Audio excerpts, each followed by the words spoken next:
Assalamu alaikum. Penis scarf is most common case of a day teenager. অল্প বয়স্কদের ভিতরে লিঙ্গ আঁকাবাঁকা হয়ে যাওয়া এই সমস্যাটা বর্তমানে বেশিরভাগ ক্ষেত্রেই, বিশেষ করে আমি আমার চেম্বারে রোগীদের ক্ষেত্রে দেখতে পাই। এই পেনিস এঁকে বেঁকে যাওয়ার কারণটা কি, এ বিষয়ে আমি সংক্ষিপ্তভাবে আলোচনা করব। এই পেনিস তথা পুরুষাঙ্গ এটা যে শুধু বাচ্চাদের বা টিনেজদের যে বাঁকা হয়ে যাচ্ছে এমনও কথা না। অ্যাডাল্ট পেশেন্টও পেয়ে থাকি, তাদেরও কিন্তু এই পেনিসটা কিন্তু বাঁকিয়ে যাচ্ছে।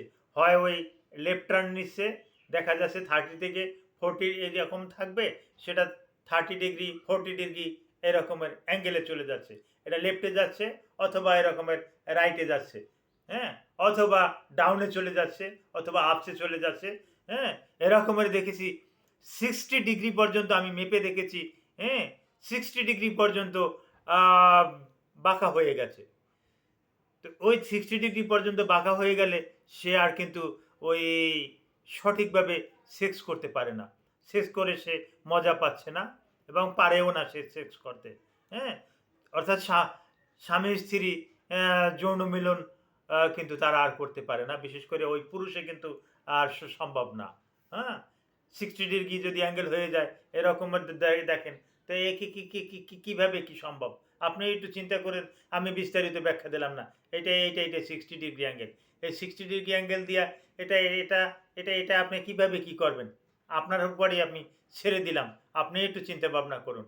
60 ডিগ্রি অ্যাঙ্গেল এই পেনিসটা দিয়ে আপনি কিভাবে ইন্টারকোর্স করবেন? এটা সম্ভব না। হ্যাঁ, তো এটা কেন হচ্ছে এটা আমি জানাচ্ছি। এখন বর্তমানে বেস্ট ইয়ং জেনারেশন যারা আছে, এদের উপরে অন্য কারো উপরে আমি নির্ভরশীল না। আমার নিজের জরিপ, অন্য কারোর জরিপ আমি বলছি না, আমার নিজের জরিপ, আমার নিজের রিসার্চ। হ্যাঁ, এখানে 95% টিনেজাররা মাস্টারবেশন করতেছে, হস্তমৈথুন করতেছে। তো হস্তমৈথুন করার পরিপ্রেক্ষিতে এটা তো এই হাতের দ্বারা করা হয়। হাতের দ্বারা করলে এই যে এই পেনিসের ভিতরে 2টা কর্পোরাল থাকে। এই কর্পোরালের হয়তো একটা সাইডে একটা ওই প্রেশার লাগে। প্রেশার লাগলে ওখানে যে আর্টারি থাকে, ভেইন থাকে, ওখানে একটা ছোট্ট একটা লাম্পসের মতন হয়। এই লাম্পসের মতনটা আমরা দেখতে পাই। লাম্পসের মতন হওয়ার পরিপ্রেক্ষিতে ওই জায়গা দিয়ে আর ব্লাড সার্কুলেশন হচ্ছে না এবং লাম্পসটা আকারে আরও বড় হতে থাকে, বড় হতে থাকে, আর এই পেনিসটাও আস্তে আস্তে করে ভাঁজ হতে থাকে। যত বড় হয় তত এটা ভাঁজ হয়, হ্যাঁ, তত অ্যাঙ্গেলটা বেশি হয়। 50 ডিগ্রি 60 ডিগ্রি, হ্যাঁ, এরকমের হতে থাকে।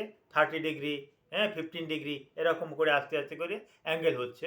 তো ওই ইয়ং জেনারেশনের ভিতরে মাস্টারবেশনের প্রকোপটা অত্যন্ত বেশি, যার পরিপ্রেক্ষিতে এই ধরনের রোগীও আমরা চেম্বারে বেশি বেশি করে পেয়ে থাকি এবং চিকিৎসাও দিয়ে থাকি।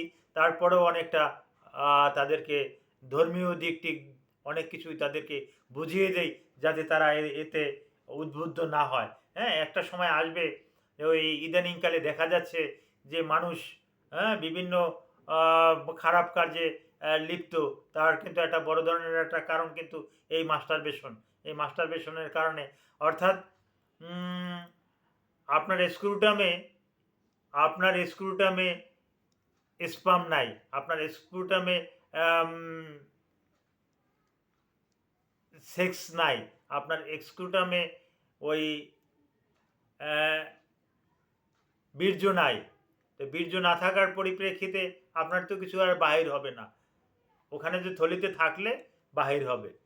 তো সুতরাং এই থলিটা যদি আপনি আগেই ফালাই দেন, তাহলে আপনি আপনার স্ত্রীর কাছে গেলে আপনি তাকে কি দেবেন? কিছু দেওয়ার মতন আর অবশিষ্ট আপনার রইল না। আর ইদানিংকালে আমি আর একটা জরিপ চালিয়ে দেখেছি, সেটা হলো এই, যারা ক্রনিক ডায়াবেটিক পেশেন্ট এবং কোলেস্টেরলের পেশেন্ট। এই কোলেস্টেরলটা ওই হাইপার লিপিডিমিয়া মাত্রাটা স্বাভাবিকের থেকে অনেক বেশি, হ্যাঁ? বিশেষ করে ট্রাইগ্লিসারিড, হ্যাঁ? তারপর ওই এলডিএল কোলেস্টেরল। এলডিএল কোলেস্টেরল আর ট্রাইগ্লিসারিডের মাত্রাটা যাদের বেশি, দোনোটা একত্রে যাদের বেশি, তাদেরকে কিন্তু পেনিসের নির্দিষ্ট একটা জায়গায় অটোমেটিক্যালি একটা চিকন হয়ে যায়, হ্যাঁ? এটা ওই লাটিমের মতন হয়ে যায়। দেখা যাচ্ছে যে এই মাঝখান দিয়েই এটা একদিকে বাঁকা হয়ে গেছে এবং ওই জায়গাটা খালি চিকন সরু হয়ে গেছে, হ্যাঁ? এরকমের ইদানিংকালে বেশি বেশি পাচ্ছি, হ্যাঁ? তো এই প্যারোনিস এই ডিসঅর্ডারটা এই যে মাঝখান দিয়ে যেটা এটা হচ্ছে, এটা সারাতে আমাদের একটু সময় লাগে, হ্যাঁ? আর এর এখন ভালো চিকিৎসা আছে, হ্যাঁ? শক ওয়েভের মাধ্যমে আমরা এটা ভালো একটা পজিশনে নিয়ে আসতে পারি। তারপর আসে আরও কিছু কিছু তাদেরকে রুগীদেরকে আমি রুগীর ধরন বুঝে তাদেরকে আমি কিছু ব্যায়াম দিয়ে থাকি, কিছু এক্সারসাইজ দিয়ে থাকি। এই এক্সারসাইজের মাধ্যমেও ভালো একটা রেসপন্স পাওয়া যায়। ইদানিংকালে একটা ভালো একটা রেসপন্স পাওয়া যায় পিসর থেরাপি। এই পিসর থেরাপির মাধ্যমেও এটা ভালো একটা রেসপন্স পাওয়া যায় এই প্যারোনিক ডিসঅর্ডারে, এই লিঙ্গ আঁকাবাঁকা হয়ে যাওয়ার প্যারোনিক ডিসঅর্ডার। এখানে ওই পিসডে একটা ভালো একটা রেসপন্স পাওয়া যায়। আর পিসডটা মূলত ওই নিজের প্লাজমাটাই, নিজের চর্বিটাই ওই পেনিসে পুশ পুশ করে দেওয়া। এটা একটা সহজ কাজ, হ্যাঁ? এটা ওই অজ্ঞানও করা হয় না রুগীরে, এটা একটা সহজ কাজ। এই তো এই ধরনের রুগী চেম্বারে আসলে ভালো ভালো পরামর্শ দিতে পারবো। আপনারা চেম্বারে আসবেন, ভালো ভালো পরামর্শ নিয়ে যাবেন, হ্যাঁ? ঘাবড়ানোর কোনো কারণ নাই। আর এই মাস্টারবেশন থেকে একটু দূরে দূরে থাকবেন, এটাকে ঘৃণা করবেন। দেখবেন যে আস্তে আস্তে করে আপনার সমস্যাটা সমাধান হয়ে গেছে। Thank you all.